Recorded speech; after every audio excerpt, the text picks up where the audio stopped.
future teachers, have you ever wondered about the process that you'll go through before you become professional teachers? No? Well then let me introduce you to the Republic Act 7836, which was signed on December 16, 1994. The Republic Act 7836 strengthens the supervision and regulation of the practice of teaching in the Philippines. Now let's go through its 4 articles to know what this act consists of. Article 1, title. This act shall be known as the Philippine Teachers Professionalization Act of 1994. This recognizes the vital role that teachers play in developing responsible and literate citizens.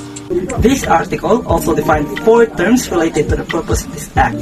Teaching refers to the profession concerned primarily with classroom instruction in accordance with the curriculum prescribed by the Department of Education.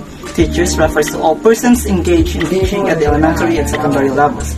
Board refers to the Board for Professional Teachers duly established and constituted under this act, and Commission refers to the Professional Regulation Commission. Article 2, Board for Professional Teachers. The creation and composition, duties and functions, qualifications, and conditions for removal of the board are also stated in this act. 2. The most important duties of the board are prescribing a code of ethics and professional standards for teachers, and 2. Look into a state or condition in which affects the teachers in the teacher profession so that when necessary, they will be able to enhance and create a higher professional standard for teachers. Article 3, examination and registration.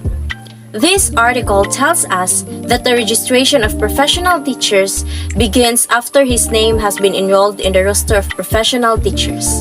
This consists of the examination required, the scope of this examination, the qualifications of applicants, and the report of the results of the examination. So before this, each teacher shall be required to take his professional oath so that he can finally practice as a professional teacher. This article also consists of what would possibly happen if there is a failure to pass the merit examination, the incentives, as well as the registration and exemption. Article 4, provisions relative to the practice of the teaching profession.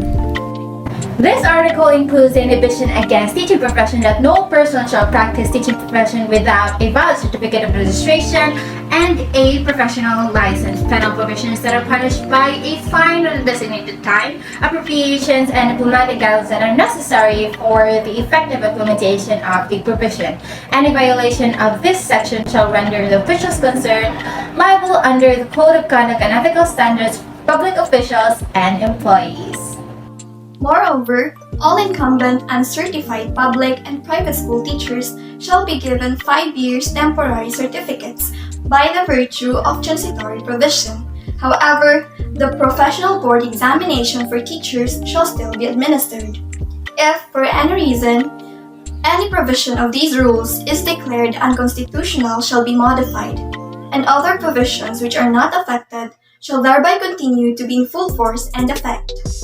As future educators, we are obliged to follow these guiding principles for us to show a proper behavior around the community at all times. Us teachers should be good role models for our learners. Thus, we need to establish and maintain a good reputation, not just in the learning environment, but also around the community.